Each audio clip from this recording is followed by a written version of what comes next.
Ապրիլի 4-ին ավագ շաբաթ օրը երեկոյան Հիսուս Քրիստոսի հրաշափառ հարության տոնի առիթով Վիրահայոց թեմի եկեղեցիներում մատուցվեց ճրագալույցի պատարագ։ Թբիլիսի Սուրբ Էջմիածին եկեղեցին լեփլեցուն էր հավատացյալներով։ Վիրահայոց թեմի առաջնորդ Կիրակոս եպիսկոպոս Դավթյանի հանդիսապետությամբ պատարագ մատուցեց Սամվել քահանա Թորոսյանը։ Պատարագի ընթացքում Կիրակոս Սրբազանն իր խոսքում անդրադարձ կատարեց Քրիստոսի հարության խորհրդին, չարի պարտությանը եւ բարու հաղթանակին։ Անդրադառնալով նաև Մայր եկեղեցու նկատմամբ ծավալված ճնշումներին, Սրբազան հայրը հավատացյալ ժողովրդին հորդորեց գոտեպնդվել հարության հույսով, լույսի ու բարության անխուսափելի հաղթանակով։ Քարոզի վերջում Կիրակոս Սրբազանը ազդարարեց Փրկչի հրաշափառ հարության ավետիսը։ Պատարագի ավարտին հավատացյալները եկեղեցու աշտանակի մոմից վառեցին իրենց բերած մոմերը եւ օրհնություն նստացած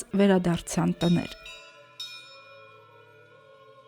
Հաջորդ օրը ապրիլի 5-ին Վիրահայոց թեմի գործող եկեղեցիներում տոնախմբվեց Քրիստոսի հրաշափառ հարության տոնը։ Թբիլիսի Սուրբ Էջմիածին եկեղեցում հարության տոնի պատարագը մատուցեց Վիրահայոց թեմի առաջնորդը Կիրակոս եպիսկոպոս Դավթյանը։ Տոնական պատարագին ներկա էին Վրաստանի իշխանությունների ներկայացուցիչներ եւ հայ համայնքի բազմաթիվ անդամներ։ Պատարագի ընթացքում Սրբազան հայրն ընթերցեց Սուրբ Հարության տոնի առիթով Գարեգին II ամենայն հայոց կաթողիկոսի հայրապետական պատգամն ու օրհնությունը աշխարհասփյուռ հայ ժողովրդին։ Արարողության ավարտին Սրբազանը օրհնեց եկեղեցի բերված ներկած հավկիթները եւ կրկին ազդարարեց Փրկչի հրաշափառ հարության ավետիսը։ Հերմինե Հակոբյան, Սուսաննա Խաչատրյան, Աննա Մկրտիչյան, Եկեղեցական կյանք։